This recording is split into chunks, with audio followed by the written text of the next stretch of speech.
Howdy, all of you delicious people. I'm here today to review Men at Work. So, this is yet another one of those films where it was to be a late night youth watching, and really had only gone on to watch, like, really the tail end of this film at some point. And so, I really wanted to go on and just kind of rediscover this film uh, and go into fully watching it. Really, you get a lot of characters that are really just in their prime here. Like, you're really having, like, Lewis, who is to be Keith David in this movie, like, really putting in some, like, solid stuff in here when he is to go on and kind of get his rotation in, because it feels like all the characters are kind of getting their own, like, rotation in. Like, this is a very much like kind of paint by numbers kind of thing going on here, where you're seeing, like, okay, like, we're setting up these certain characters, but then they kind of keep reoccurring within this film, which I can go on and just enjoy it for how they kind of dominoes that out. We would also have these characters being very creative in my mind, like having a whole entire story built on two trashmen that eventually leads to this whole kind of murder mystery, and like tracking down like who had gone on to kill this person, which eventually leads to this toxic waste dump company. In all honesty, I feel that every single one of these characters are honestly kind of playing like the perfect role for them. Because the villainous character, it's like I've seen him in a number of other villainous things. Like, we've had Keith David that you can kind of plug him in wherever because he's just good. And eventually we're to go on and just have either our two main characters, or to have certain side characters that are to go on and kind of give these kind of like adequate, funny, like kind of moments uh, to just kind of bring some funniness into this film. But then, of course, we have to realize that this movie was also to be directed and uh, written and starred by Emilio Estevez. So, like, this movie really just showcases his skill very well, and also is to really just overall be a thumbs up film. Like, I really did go on and enjoy how this movie was to eventually kind of play out. So, I want to say that it's a good film just because, like, it's a film that was really just like gives you like some surprising stuff, gives you like a story that I don't feel has been heavily like done um over and over again. uh we oddly, I feel, have at certain points where I'm to kind of look at like Emilio Estevez's career as well as just kind of looking at this film. And I think there is like a whole thing in another film where Emilio Estevez is to go on and take these binoculars and be looking out. And I think that's the very first stakeout movie where he's just like, ooh, ah. And to kind of go on and see like Charlie Sheen going on and being the peeping Tom character in the early part of this movie, I'm like, man, like, so like we would just kind of have like, I guess, like Emilio kind of looking at possible like things that he's gone on and either done, or maybe going on and kind of thinking about stuff where he can do in other films, and just kind of uh, have certain kinds of mimic moments from other things. But anyways, uh, other than that, yeah, like I would definitely go on and recommend for anybody to go on and say that they can finally go out of their way to see this film if you never have. Like, it's very enjoyable. Oh man, when Lewis is to come in with that whole speech, and I feel like I don't want to go on and ruin it because like we really just have the nice and civil thing, like that it was just gold. And it seems to be at a point where we're almost having other characters kind of stealing from others just to like at some point because Emilio goes on and kind of steals uh like Lewis's line and or Keith David's line and just kind of is to eventually kind of roll with it and just kind of again bring a little bit of a comedic moment before there is to be a much more kind of combative fightive scene.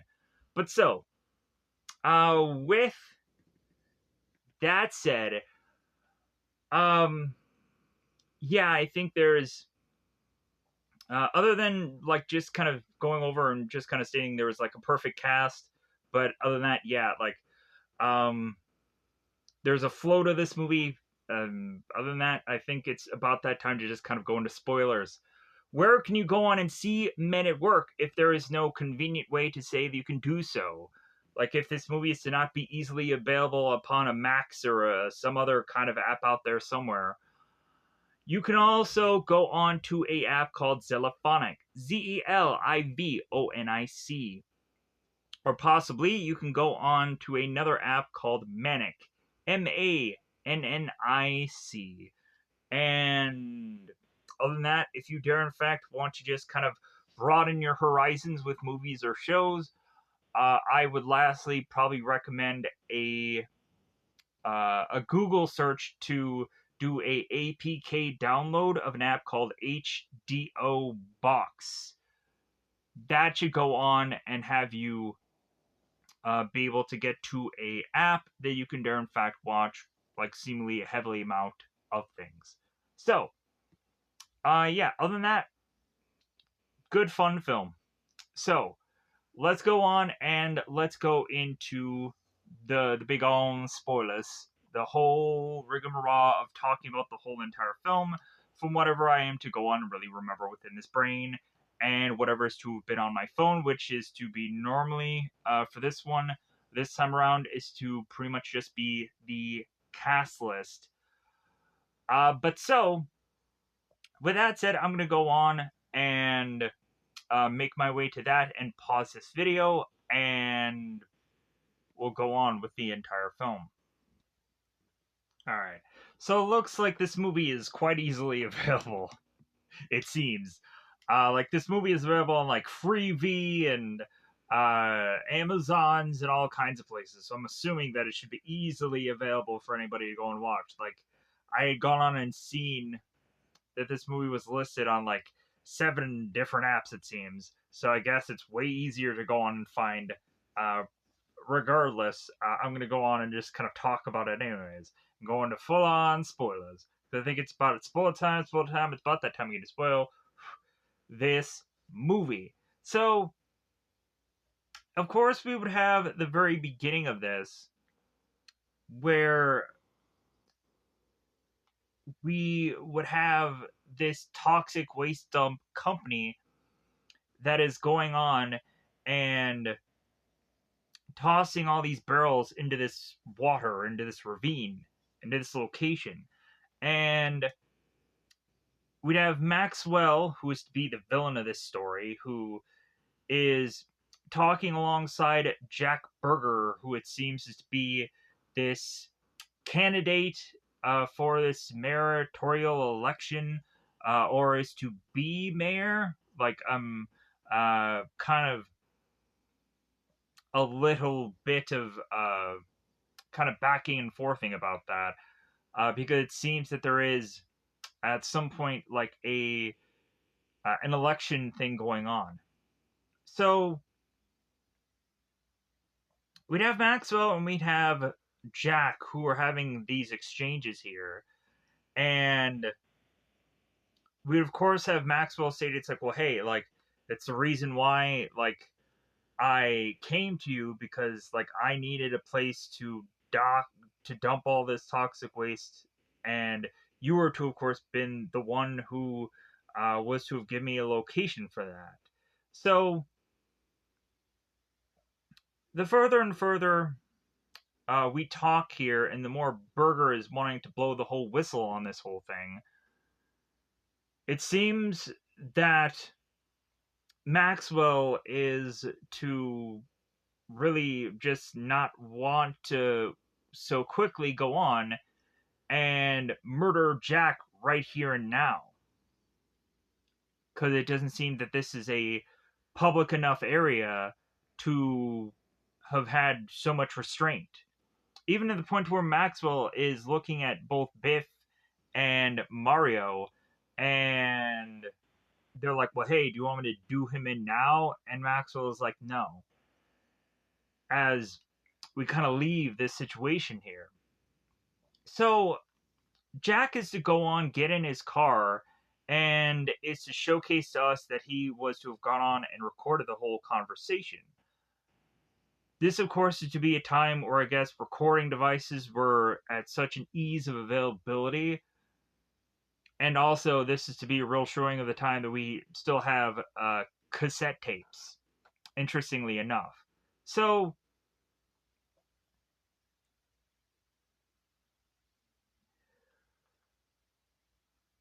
we'd go in to have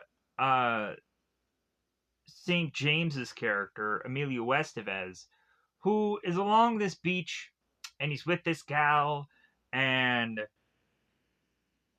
he is to, of course, kind of wake up for his day and need to, of course, go to his garbage job. And we would, of course, have this one who's like, well, hey, just kind of leave this surfboard here, and I'll go on and use it. And so James is just like, well, okay, all right. So transition to Carl, who of course is Charlie Sheen's character. Carl ends up going on to get a phone call from his employer asking him, it's like, well, hey, are you gonna be coming to work today? And Carl's like, well, yeah.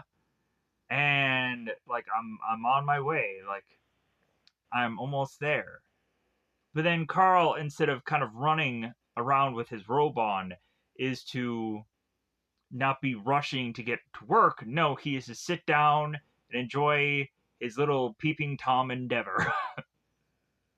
As he used to go on and at first kind of gander at the stewardess, is to kind of ogle and oogle at the other neighbors that are to be very estranged, adjacent to him. And Carl is to go on and see like a man dancing with a, let's just say, adult doll. Another who has gone on to binocular into what he is doing. It's like, hey, well, what the heck are you doing? And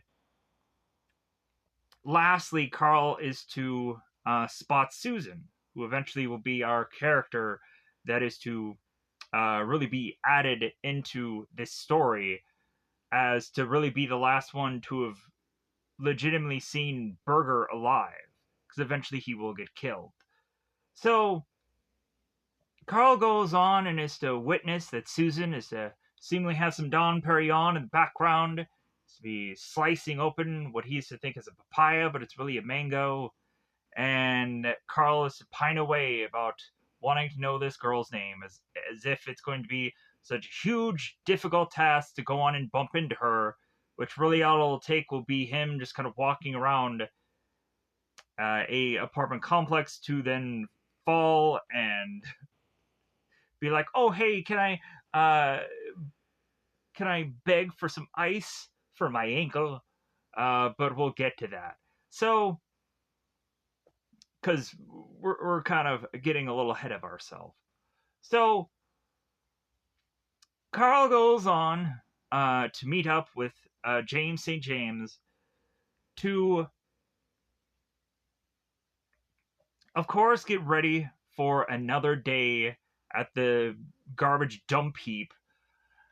And the funny thing about this whole endeavor is we would go on to have both Carl and James, who are consistently ribbing these two other garbage guys, both Frost and Luzwinski. I believe those are the names. So we would go on to, of course, have, I believe, Luzwinski, who is kind of begging Frost to, like, hey, let's get going. Like, come on. Like, and so St. James is to go on and back up and kind of break some of the lights of the garbage truck. And we really have, like, these two characters are kind of consistently pranking one another. And so what was to have gone on and happened with that, it's like, well, hey, but I'm going to go and like, we've already realized that they're going to go and get even with them, in the way of which of both St. James and Carl discovering that their glove compartment is to have this huge, massive kind of like airbag thing kind of exploding upon their faces. So eventually having the two Carl and St. James going on to getting back at them later with this kind of whole locker room consistent pranking going on, which gets more and more kind of funny as it just bizarrely escalates into kind of a Looney Tunes like era or portion of film. So we'd have both Carl and James who are at some point just kind of contemplating about their lives as they are to go on and go through other people's trash. Carl is who have gone on and just had a breakup, it seems. And James is like, well, yeah, you'll go on, you'll find another girl. Like, it's only a matter of time, as he goes on and hugs some other girl as he's to kind of take her trash.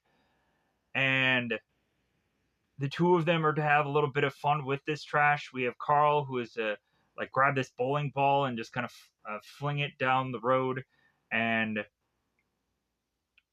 we'd have our characters kind of just slamming these lids against one another, high-fiving in a way, and just kind of doing a lot of kooky, funny things to just kind of have this kind of break up in a much more kind of better way than just kind of them just grabbing trash to just kind of occupy some time here from where the story will eventually head.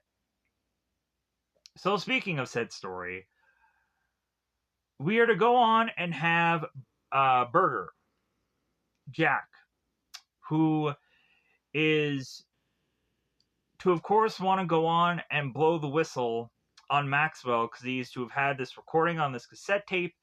And so Burger is just kind of tossing back and forth, or pacing back and forth, I mean, within his office to really just be kind of like, should I do this? Should I not do it? Like, I don't know. Like, am I gonna get killed for this? Like, so eventually, while we'd have Burger, who's in a panic, not really 100% thinking of it all through, Susan is to, of course, make her way into Burger's office and just start talking to him about kind of the regular hustle and bustle of things.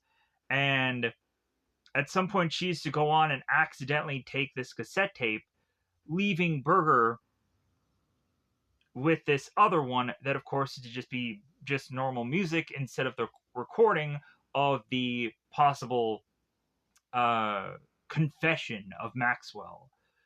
So we then, of course, would go on and have both Carl and James, and they're talking about their surf shop. We would of course have James, who is to have stated to Carl, it's like, well, yeah, like this is the final like stretch. This is the final um like bit of job that we have to go on it and do here because we're gonna move on to the surf shop.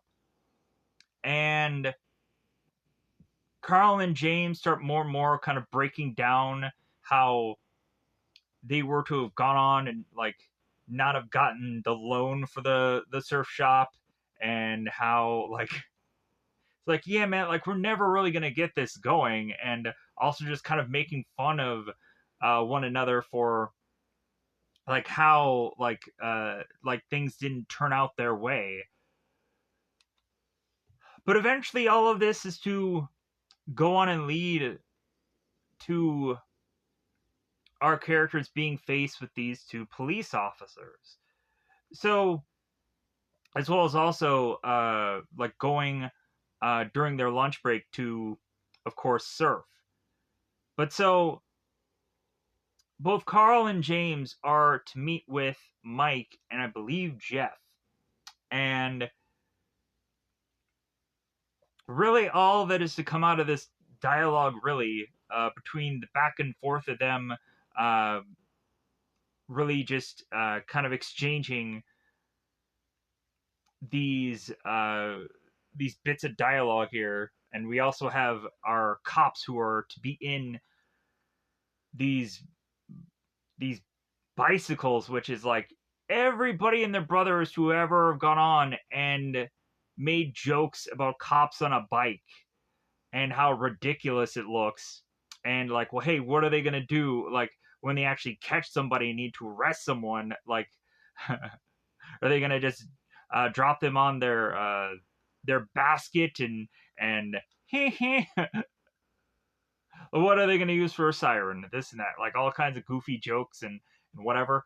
But so but Mike and Jeff are to come off very serious here, as they are to be seemingly bicycle policemen in the early parts of this film. And Mike is to go on and threaten James and is to be like, well, yeah, I'm going to catch you one day. And James is like, yeah, yeah, golfer's clap. Like, good for you. And eventually peel out. So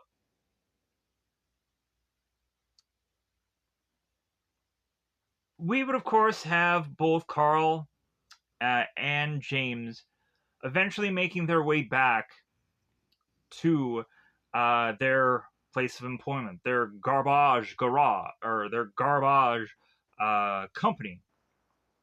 And so the two of them are to have kind of cleaned themselves up and are to find our other two garbage men, uh, open up their lockers to get doused with seemingly these airbags. And these guys are like, really? Like, you guys stole that from us? It's like, well, look again. And then, they end up getting hit with fertilizer or manure, the dookie, the doo-doo, the brown stuff, the thing that you go to the super.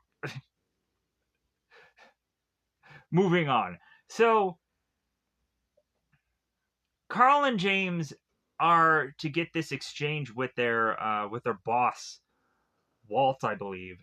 And Walt is to go on and state, it's like, well, hey, yeah, like it seems that I've gone on to like get a number of reports of you guys kind of rolling bowling balls down streets and and doing this and that. Well, like it seems like I'm gonna put the two of you on double secret magnum cum laude probation, and then also I'm going to be bringing in a family member of mine to just kind of supervise you and watch over you and kind of report everything that you were to have gone on and done. And that would, of course, lead our characters to be like, oh, okay, all right, like, who is this guy gonna be? They're going home and they're kind of contemplating, like, as like the very next day, we would of course have both Carl and James kind of thinking like, well, hopefully, if anything, like it's not uh, like a an army veteran crazed man, but eventually that what it ends up really being here in this situation.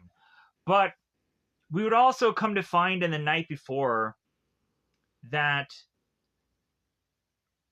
Berger is to have gone on and blown the whistle on Maxwell, making his way to Captain Leo Dalton and stating, of course, that he has this tape and like this is to of course been uh tricky also for Berger because he's kind of tied in this whole situation. So we would come to listen to the tape, and of course that this tape is to really just be some kind of just music of sorts, and Berger is to go on and rush and realize that that he knows who would go on to have the tape, and that of course would be Susan. So he's like rushing out. We have Captain Leo Dalton, who goes on to call Maxwell to let him know about this whole situation with Berger. And so Maxwell is just like, okay, like, well, like, I'm obviously going to go on and send Biff and Mario out to just this guy. But so Carl and James are going on to kind of adjacently be watching as Susan is to be met by Berger within this place of hers. Berger is to go on and be grabbing Susan, just like, where is the tape? Where is it? He's thrusting through her things, and we would see Carl just kind of getting very much like, yeah, I hate guys that are to go on and kind of hurt their women, and so I'm going to go on and I'm going to get even as I'm to whip out my goofy pellet gun that they eventually keep using throughout this rest of this film, it seems, to keep bringing it up. And so Carl goes on and is to whip out this pellet gun and is assigned to have his own kind of weird justice like thing of shooting this pellet gun and hitting this guy in the butt because that's just funny to him.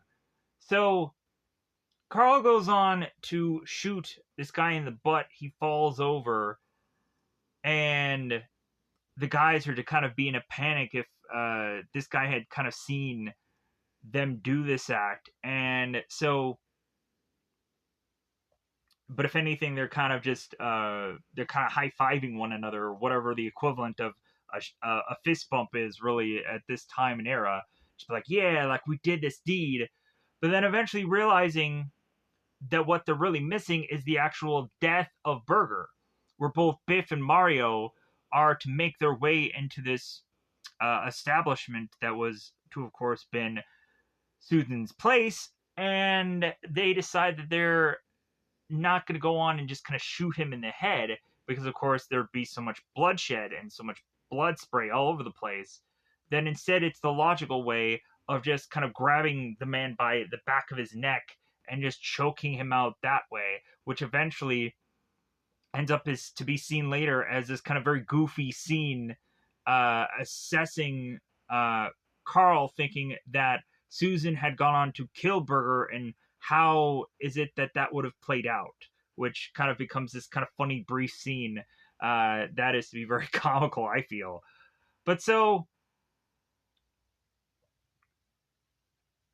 we'd have both Biff and Mario, who just casually go on to kill this man, then just like toss the body over their shoulders, and are kind of like one is to take one side and one take the other, and like they're just tra la la la this body like you would have thought they would have had some kind of rug or some kind of body bag for this thing, but no, like they're just dragging around this body like nobody's business, kind of walking throughout this whole entire neighborhood with this body, and they dump it in the back of their trunk um with this yellow container within, uh placing the body within this container. But so they of course drive off into the night to then not even realize, as they kind of bump and through all these kind of wild roads, uh have the container go flying out of the back of the trunk of the car. So this of course would again lead us to now the following morning. Like, I had taken so many avenues to get back to this one point. So again, we'd have Carl and James, who are in their heads trying to calculate, like, who could really be the third man that they are to have to go on and probably feel a tinge of misery being amongst. So they're going on speculating that it could be like a crazed veteran, military-ish like guy, and Carl is going on and like mixing like this weird, goofy concoction with this like alcohol and this medication and all this random stuff. Like, it goes on to remind me of the Arnold Schwarzenegger End of Days movie, where Arnold Schwarzenegger is like just throwing all of this garbage, all of this like just in this blender, and he's mixing it up. It's like Chinese food probably from 8 days ago, and like banana and like all of this weird just like it's gross. And he's like, breakfast of champions, and he drinks it. I'm like, ugh, that was a sight. But so Carl and James make their way to find out that they are riding along, of course, with Louis Fetters. And so Carl had tried to tell James, like, well, hey, like, whatever you're to try to go on and do, like, try to be nice to this guy. And immediately, while they're riding along, we would, of course, have James, who is to go on and talk to Louis and just be like, yeah, this sucks, and so do you. Pointing this criticism at Louis while they're driving, to where now Louis is just like, oh, hey, yeah, like, you want to give me crap, huh? And then he like grabs him, like, while they're driving, nonetheless.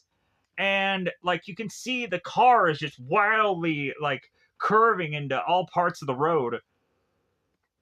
But then we come to find out of all of this like battling amongst the three of them, it seems that Carl is to get bumped in the nose, and both James and Carl are now kind of licking their wounds in this bathroom.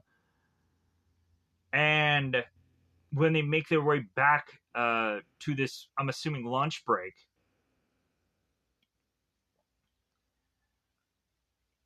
we would come to find that like James is still like trying to just kind of poke this bear, who of course is Louis. Like, you son of a it's like, no, don't say what you were gonna say. um we'd also come to find that James is kind of picking at these fries, and we of course have Louis, who's like, hey, don't mess with a man's fries. Honestly, the fries were kind of just in the middle of the table. Like, there is no discern of like who exactly the fries were, or why didn't Louis have seemingly these fries right in front of him. Would have made the most sense. But so we would of course have these three characters that is just like, yeah, like they are really just gonna keep poking at one another like nobody's business. So within this journey, we would have these three adventurers that are to make their way to, of course, finding that yellow container, which is to have obtained the burger body, the Jack Burger body. So Carl and James are to slowly but surely start to uncover container and are to start like coming up with scenarios in their head of like, well, do you think that like the pellet gun killed him? Like, do you think I really did it? I don't know. Like, and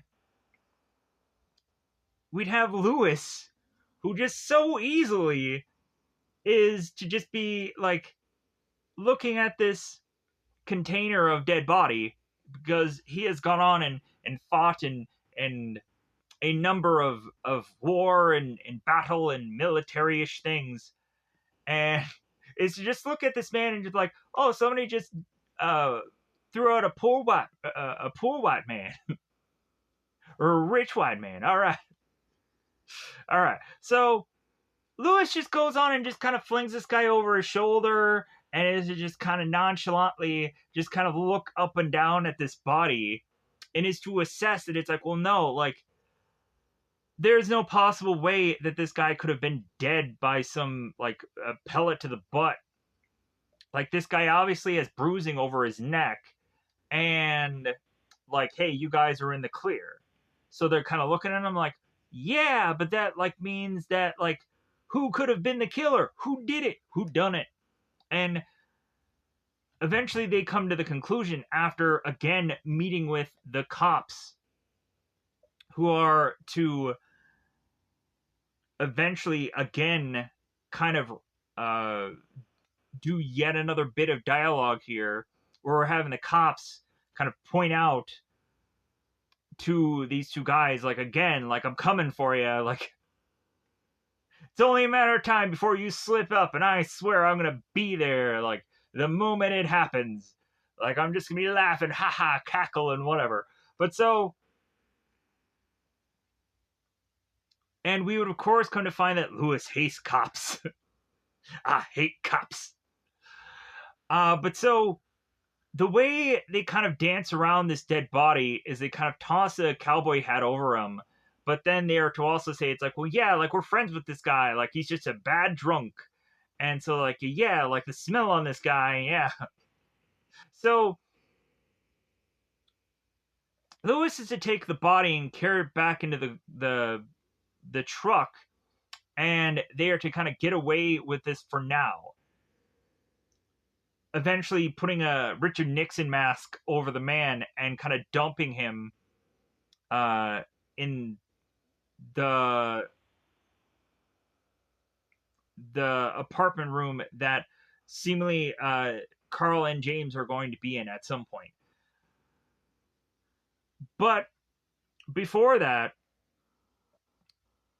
Carl and James are to really just hash it out and like realize that Carl was to have noticed Susan being with Jack last. So if anything, he's like, well, hey, like if Susan is to have been the last one to have seen him alive, then maybe I should go and like check out Susan's place. Maybe she's gonna have the murder weapon there. Maybe she's gonna have some evidence of struggle in this environment, or maybe there's gonna be some drops of blood somewhere upon this entire environment. Like so, excuse me. So James is to assess this, but I think he also kind of turns to the wrong person, who is of course Lewis, and it's to say like, well, like obviously, like the last person to have seen Jack alive was obviously Susan, right? And like he says right, and he's looking at Lewis, who's like obviously like, I don't know, like how would I have been in that environment? Like if anything, I think Carl should have actually been looking at James because James was with him during that whole scene. So it's like a kind of whole like Carl is delivering these lines, but maybe not exactly looking at the right person at the right time. It's a very nitpicky thing, but anyways, it leads our characters to realize, like, well, hey, like, we all got to do like a stakeout to eventually look into this girl and kind of see if like she could be a murderer. So all three of them and Body are to make their way to Carl and seemingly James' place. So the two of them, or two of them, the now seemingly three and dead Body, are at this place watching Susan, and eventually at some point Lewis is to be kind of asking like, hey, like where's Carl's gun? Like we need to kind of really like watch this whole scenario and like kind of just see how it all plays out. So to kind of see if we need to kind of like see how we can figure out how to either kind of look in or kind of see if we have to kind of shoot anybody. Let's go past this. So because Carl is realizing the only way that he can really assess Susan is by going into her place some way or another and like just kind of talking to her. But what ends up being kind of talking to her ends up leading to this almost like eventual like date. Funny enough. So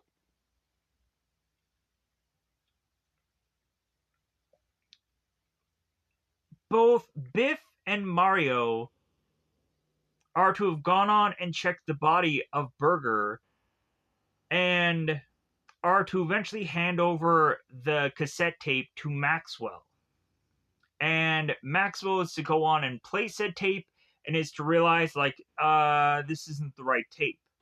So Maxwell, of course, is to get Biff and Mario on the case of, like, well, hey, like, you need to figure out who could have been the one to have had said cassette, which leads to, of course, both Biff and Mario finding both Carl and Susan and hunting them down and trying to murder them. So,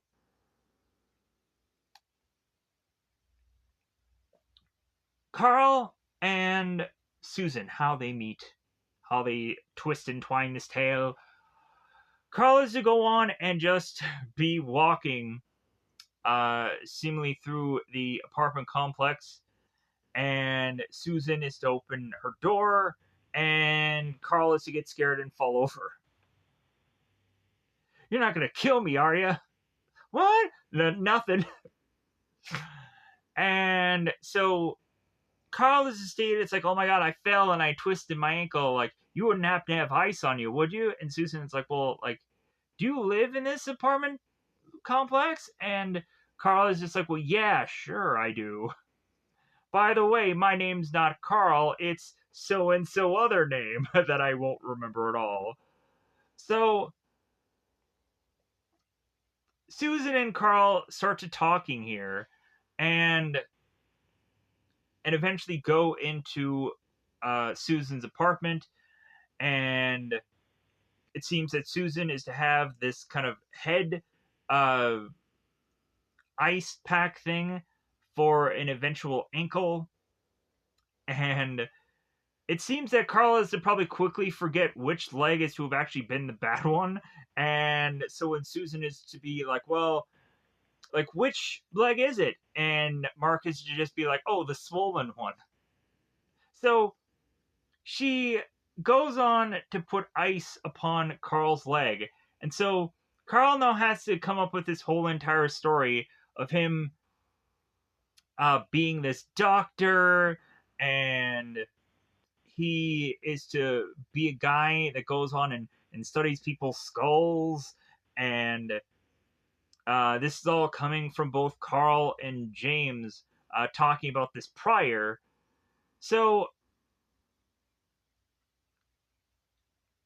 Susan goes on to talk to Carl. It's like, well, yeah, like I do have some neighbors that are to have also been doctors. It's like, you know them, right? And like, I was kind of wondering if this was like a swerve or not. If legitimately, like, Susan was to maybe not completely trust Carl and just be like, aha, like those people, I just made them up.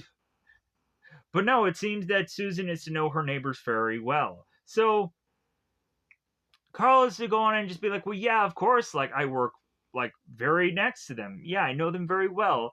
But also I live a very private life.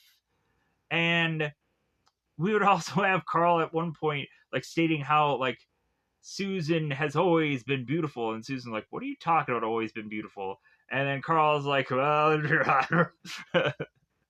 so Carl goes on and just begs Susan for some ice to just kind of break up the conversation, and there is a moment where Carl is to kind of look back at Susan and is to see in his mind a whole scenario where Susan had gone on to choke out Jack and give us a quite funny little gag here. So Carl goes on to then grab the beverage from Susan, the alcoholic beverage, and just slugs it back. And Susan's like, "Wow, okay, like what a booze hound." And Carl is just like, "Well, it's just for the pain, yeah." Ooh, yeah. So not just stating that this guy just slugs him back like nobody's business, just goes on just weird, bizarre concoctions of blending alcoholic and medications and all kinds of stuff just to get through the day. I'm sure for how he has to go on and do this garbage job where he's kind of just taking this broom and pushing out all of this crap outside of his garbage truck, which in all honesty, I had gone on and myself kind of did a job that ended up just kind of being like a janitorial almost duty for a number of certain positions of which that I'd worked in. Even though it was really just like a backroom associate, like you kind of end up doing like just a lot of janitorial crap as well, to where like compactors and stuff like that. Like eventually, I'd have to go on and clean up just a bunch of garbage, or really just have to throw away a lot of trash and stuff that had just accumulated. And I'm like, really? Like my clothes ended up getting so filthy throughout a number of days just from like doing all that stuff. Like I'm surprised that these guys outfits like are to be like so honestly just kind of clean the way they are. Like if anything, like these overall things should have been completely almost black or just had a lot of just smears of just garbage, like residue or stains or whatever all over it. Even though you could go on and state it's like, well, maybe they went on and like they would consistently dry clean or just kind of clean the overalls. It doesn't matter. You get all these just garbagey stains that like they're there forever. So yeah, so like it's surprising how, on all honesty, how clean these clothes really are. But anyways, moving on. So Carl is to go on and be talking with Susan, and is just kind of just touching the back of her brain, and is to go on and be just assessing that like Susan is a like a Sagittarius or something, and like he's going on and is trying to like figure out a way to like to really like say something that he thinks that he would know something from her touching her brain. And so he's like, "Oh, you like mangoes, obviously, from the bumps in your head. Like you like eating mangoes." And she's like, "How did you know that?" He's like, "Ah, it's in the head. It's in the brain. I could tell." So like, but we also had just a very funny moment where it's almost to seemingly simulate that Carl is probably getting a blowy, but you know that eventually like he's just kind of bizarrely just kind of touching her brain and feeling things out. So while that's all going on, and James is just like, great, like I'm stuck, like going on to see James getting like shots here and a date, and like I'm stuck with a dead body that eventually is seemingly going gripe. So James is to go on and consistently try and assess that maybe they should go on and call the cops. Maybe they should try to do the right thing here before it's too late. So James goes to the bathroom to eventually try and call the cops, all while Lewis is to have gone and ordered pizza, and the pizza boy is to make his way, or pizza man is to make his way to this establishment. So while James is to kind of have a very shy peeing ability and is to force out the Richard Nixon costume headpiece wielding man outside of the bathroom because he needs to take the old leakage. We would come to find that the eye line of the pizza man goes on towards James and the possible dead body, and Lewis is just like, oh my god, this pizza man, he's seen too much. And he grabs him and he takes him and he shoves him into the wall, and the pizza man is like, would you like cheese with that? So Lewis eventually is to tie up this pizza man, and Lewis is all of a sudden getting like military-ish flashbacks of the past from the War of 1812 or Grenada or something. And so Lewis is all of a sudden going on and he's holding this gun ever so tightly, and is to really just kind of look at James as his other like military comrade, and is looking at the pizza man as a possible threat of sorts. And so Lewis is to have gone on and had this whole rant about like how like as soon as the pizza man would have like opened that door, like Lewis should have killed him, and he didn't. And so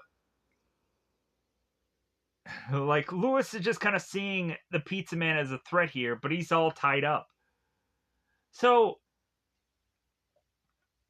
we'd have James, who goes on, he makes his phone call in the bathroom to desperately like plead to the 911 operator to like, well, hey, like I'm in this situation, like there's a kidnapping and there's a murder. It's like, well, like are you the one being kidnapped? And James is like, well, no, but hey, like let me tell you my story here. And at some point, like more and more, the 911 operator just really doesn't believe him and just kind of hangs up. So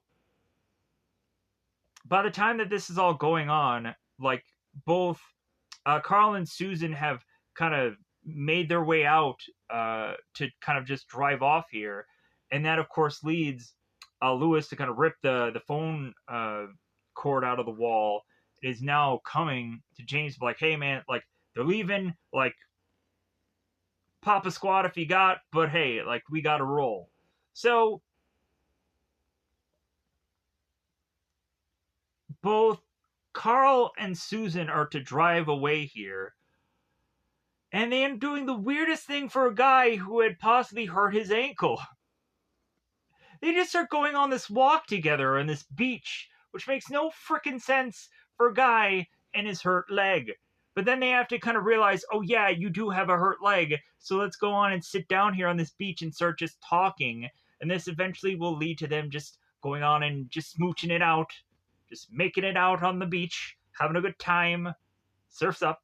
Anyways, so they don't surf, but anyways, so the two of them are having a good time, and the murderers are to make their way to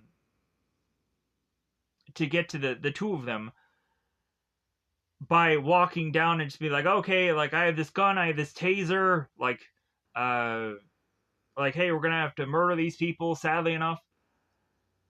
The only problem between these two goons, both Biff and Mario, is the fact that they're really just easily bickering between the one another of them. We would go on to have, while they're driving, of course, one is kind of bad mouthing the other one's mother, which leads to like them kind of tossing and turning and grabbing and smothering and killing a little bit. Not completely, just maybe 20% death. So out of 195. Anyways, so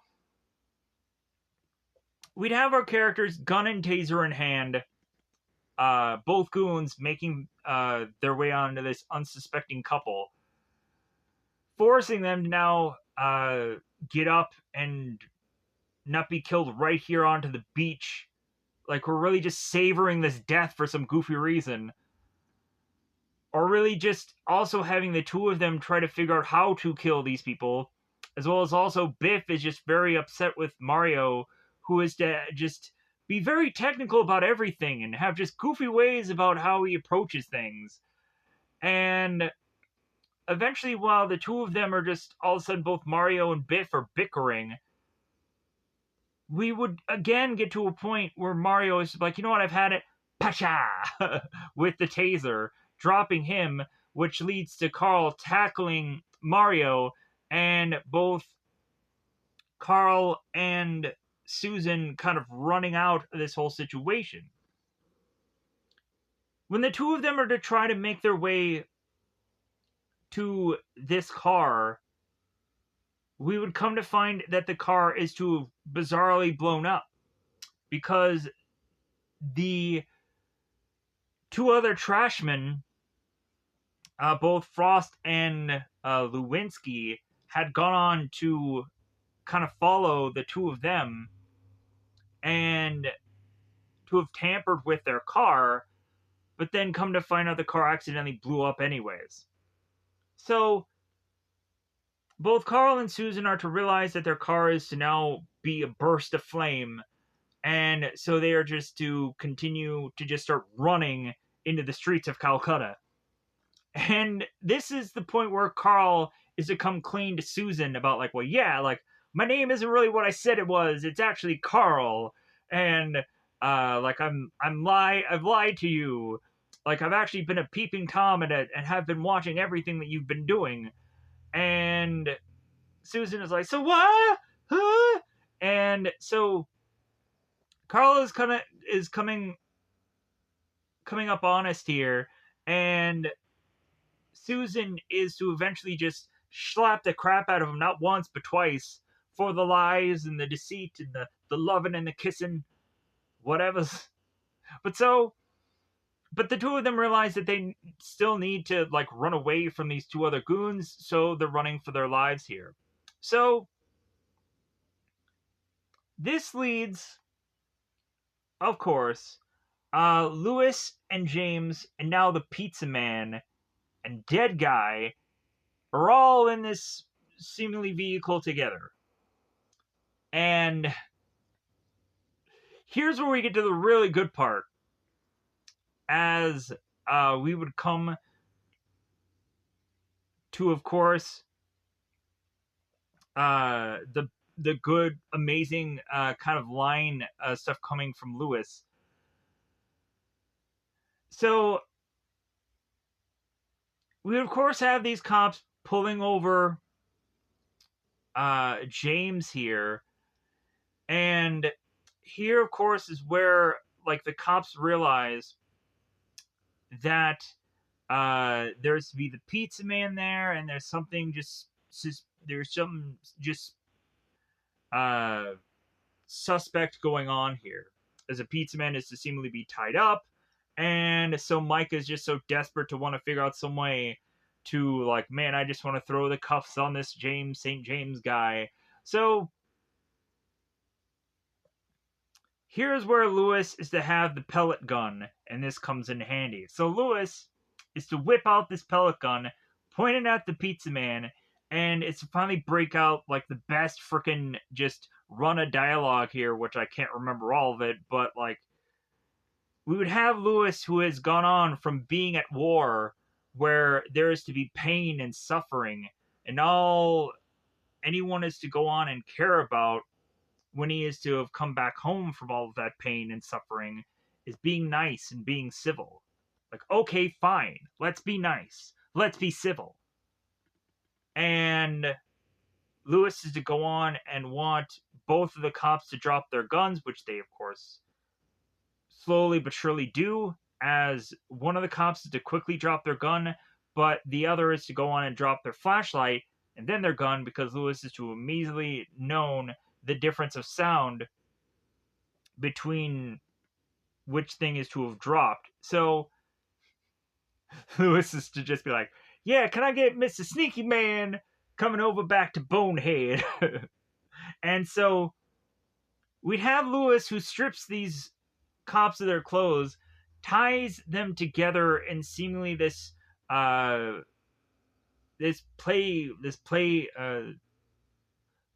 playground, and in a very odd like positioning, which of course would be duplicated with the Rent-A-Cops later on. With I hate cops, I hate Rent-A-Cops even more. So James and Lewis are going on to just see this sight of these two cops just tied together, and they're laughing, giggling, having a good time, high-fiving maybe, and the thoughts of my mind. But so, like, yeah, we got him. But so, we also had Lewis, who's to kind of mention some words of which that I do not really want to state within that same kind of run of dialogue. But eventually, that same kind of run of dialogue gets kind of copied by James in the later part of this movie. So maybe I can say that later bit of dialogue in a way of which that is to have been just said later. Anyways, you'll understand why when you watch the film. But so,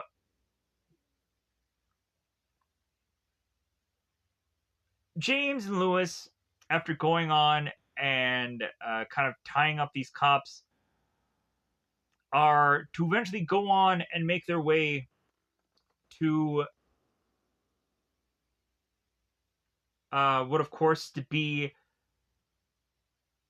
I think their garbage truck.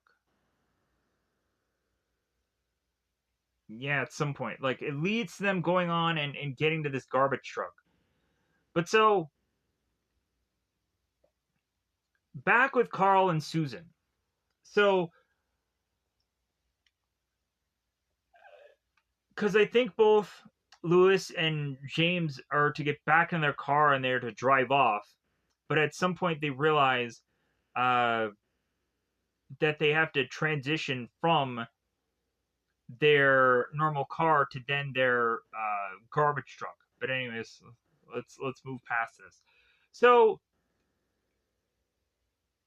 Carl and Susan are to be kind of running amok through the streets of Calcutta. Again, I like to just say the word Calcutta because it's funny to me in my brain, even though that's legitimately not exactly where they're at. But that's the always go-to town that I run into when eventually I just like to say funny words. So I feel that Calcutta is funny to me, but maybe it's not. Maybe there's an actual locale that is to be Calcutta that would be offended by the way of which that I have consistently said upon their name. Moving on. So, Carl and Susan make their way to seemingly this cop car, thinking that they're going to forever be saved, like it's Forever 21 or whatever. And instead, they have Carl realize that the two cops that they are to try to meet are to, of course, been the ones that are to be tied up that Carl can't really trust. And Mike is desperately pleading to Carl. It's like, well, yeah, Mike, like, you know, I always liked you, right? like, come on, just kind of save us from this situation, man. Like, come on, like, I want to help you out. Like, and Carl is like, yeah, no. So Carl and Susan realize as they are to try to get to the cop car, just like, hey man, we're just going to take this car and we're going to peel out of here. We then would have the Goonie Gobbler Mans, the Mario and Biff, who are to spot these two characters getting into this vehicle because it's such an out of place like scenario. And so they are to rush into the vehicle, and the uh, one of the doors comes flying off, and that then leads to both Carl and Susan, now that they have the faculties of being able to use this car, are to then try to like, well, hey, how about we just bash into this car? It'll work out. Like, and as soon as they are to bash in the car, that's when they are to get met by Maxwell and his seemingly goon squadron of characters and plethora of Manti. Legion of few and far beyond. So Maxwell goes on to then decide, like, well, hey, I'm going to take these guys and kind of drag them out of this car. Not him himself, his goons are to, of course, do this, because heaven forbid this guy really legitimately gets his hands dirty until the finale of this film. So the two goons goes on, grabs Carl and Susan, and they're like, well, hey, yeah, we're gonna take you to this facility and kind of shove you in these containers, and you're gonna die forever. Which that's not to be how it legitimately all plays out, sadly enough. Happy ending had by all. It's just the way that these old films are just stroll out into the darkness. But so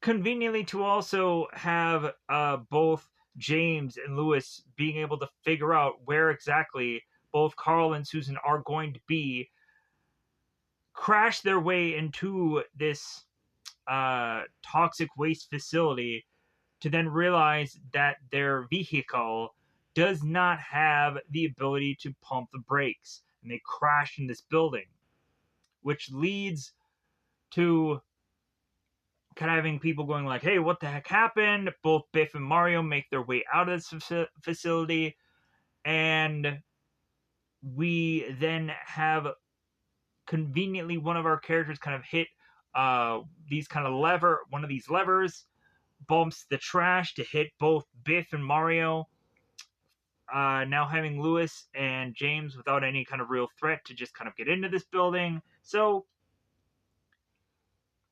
like, if anything, there's just kind of one scene in this whole entire movie where I was just kind of curious how they did it. And obviously, like, I realized that Emilio wasn't going to go on and get like crushed by this forklift thing, but I was really just thinking of how exactly that whole scene played out, because I'm like, man, like the forklift and Emilio's character were kind of just so close together, and also I'm like, man, you had to have had your arms like either perfectly placed or something, or like maybe there was a whole scenario where like right around there, like there was maybe certain like parts of that scene where like the forklift was reversing and you didn't see that, you just kind of saw the forward motion. I don't know, it could be played out any number of ways. But anyways, James makes his way through this facility that is to have these forklifters, and they're to have these pallets that are filled with the yellow containers. And in all honesty, like the way that they were to have gone on and presented this with the whole pallets and the containers, that would not have been the way these things would have been put out there. Legitimately, you would have to go on and to have had to like pass plastic wrapped like nobody's business these yellow containers onto this pallet jack, or onto this pallet, because for obvious like security reasons, but then again for also just like uh heaven forbid, like you would lose a thing or something would break in the travel from A to B place. So, in all honesty, like Carl would not have easily been able to just kind of fling around off of this pallet to then fall off of this forklift, which is to have obtained the pallet that had these containers. Like none of that would have been so easily to have happened, because like, trust me, if anybody is to ever get like just kind of wrapped around in plastic wrap, it's not so easy to just kind of rip apart and get out of. Hence, like, looking at like Spider-Man when he used to kind of web up somebody, like, it's not so easy for a lot of those characters to just kind of rip out of that. Like, it takes a bit of time. But so James and Carl are to be met together as James is to come flying out of this yellow container, and the two of them are to go on to have to realize, like, well, hey, like, we have to get to these trucks that are to still have Susan in one of them. And while Carl and James are to like start to talk to one another, um, like, Carl is to start to realize that Susan may be the one, and so both Carl and James are on this truck trying to find Susan within any number of these containers. But then eventually they are to just kind of be swinging back and forth with the tail end doors of these trucks. And we have at some point where James is to go on and is to kind of get stuck with his pellet gun into one part of this truck. And so Carl is to try to save said James, and all while that's going on, we have the two other garbage truck guys who are kind of driving by, and they kind of crash their car or whatever. They swerve out of the way. So we get to a point where, like, the trucks slow down. We have Carl and James who are starting to kind of thumb through all of these containers to eventually, of course, have Carl find Susan and try to get the heck all out of here. So we would have our characters realize that they need to kind of step in and stop all this. So at some point we have James and Carl who are to go on and kind of stop these hazmated men from uh, going on to dump these containers. So James and Carl pull a pellet gun on these men, all while Lewis and the pizza man are to be in this cop car, and they're driving to the scene. So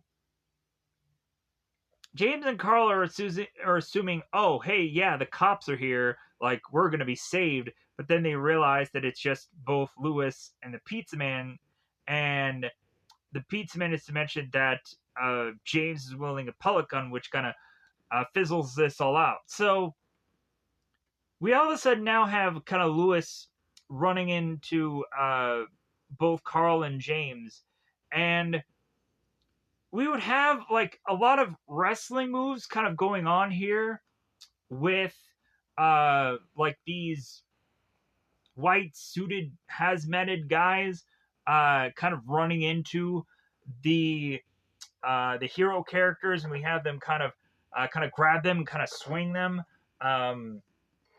very much like possible like hip thrusts or kind of whatever goofy maneuvers, of which that would almost kind of be like exploder suplexes for certain people who have gone on and seen wrestling at a time or two. Uh,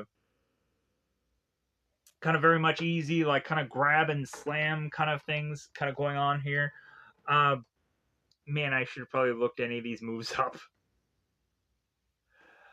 Because, man, I feel like a dingus not realizing that any of these moves, I probably should have known what they are, because they're fairly common moves. But it's really just kind of like the heave ho kind of maneuvers, almost like farmer carry esh like stuff. Anyways, moving on. But so we would start to have our characters start to very much even up the odds with the villainous ones. And so all of this is to eventually kind of come together with like them all kind of taking out all of the villainous threats, which is to only be left with legitimately just Maxwell, who's to be the main villainous character. And he is to go on and kind of take this bulldozer and is to be kind of going on to threaten our heroes. So they kind of fall back, but then they rush to the cop car, and we would come to find Maxwell is like, okay, well, I'm just gonna just kind of bash over this cop car. Of course, he does, but then realizes like, okay, I can't use the bulldozer anymore, so he gets out of the bulldozer. So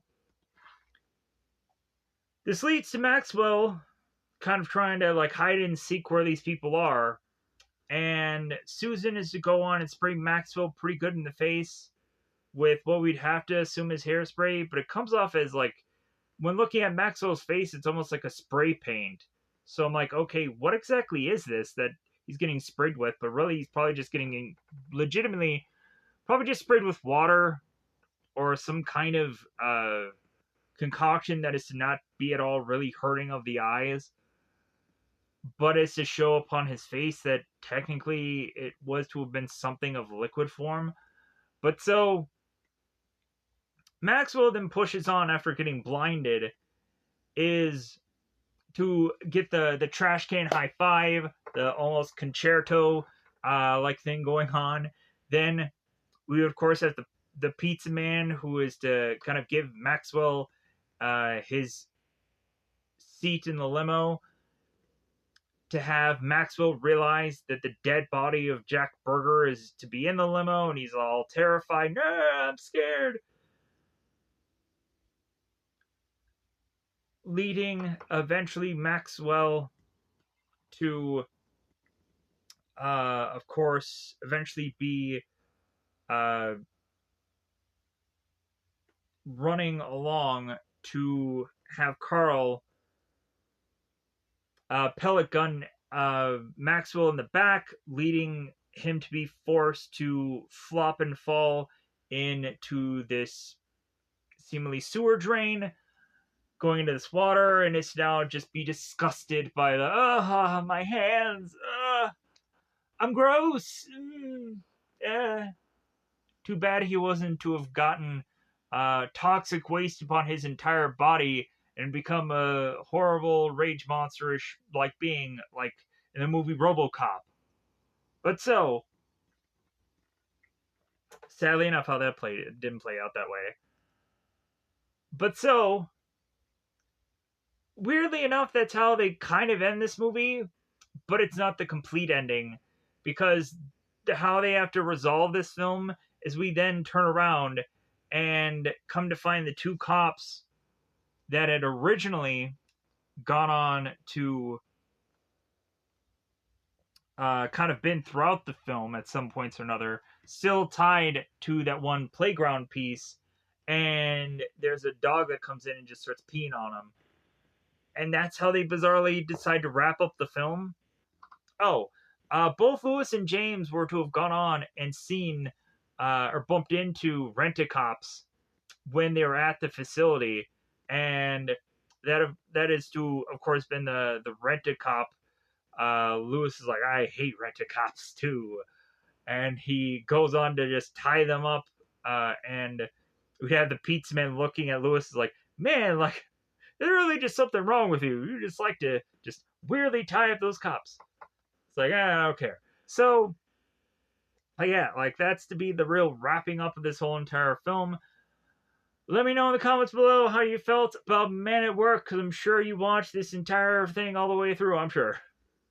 If you did, like, legitimately, thank you. But at the end of the day, this movie is fun. I enjoyed it. And also, at some point, I hopefully can go on and continue to do more reviews. Yesterday, I wasn't feeling all that hot, so to speak. Really, at some point, I to go to the doctor. So yeah, like that kind of tells you how bad things were. Also, I'm gonna get to at some point finally getting my right arm to seemingly, I hope, be able to perform well, so I can go on and get back into legitimately doing a lot more different workouts than, of course, I was to have ever gone on and done. Uh, not saying that I'm going to be breaking new ground with workouts. Like, I'm just saying, like, I'm going to finally be able to get really back into workouts, I hope, soon. And so maybe that can really go on and, like, say how frequently I am going to be able to upload, but I'm going to try my best. I'm going to try to do something because I'm still trying to be very much more consistent. But hey, workouts, getting healthier, it's really just be my full focus at some point. Because man, at the point of like yesterday, I'm just like fuck, like healthy enough isn't quite healthy enough. It seems there's a never-ending like uh adventure with just like when am I gonna get to a point where like everything is just gonna go like smooth sailing for me? But when would that ever really happen for anybody?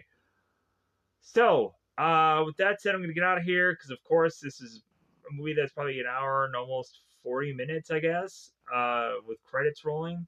But so anyways, I'm gonna get out of here. Bye everybody. Bye everybody.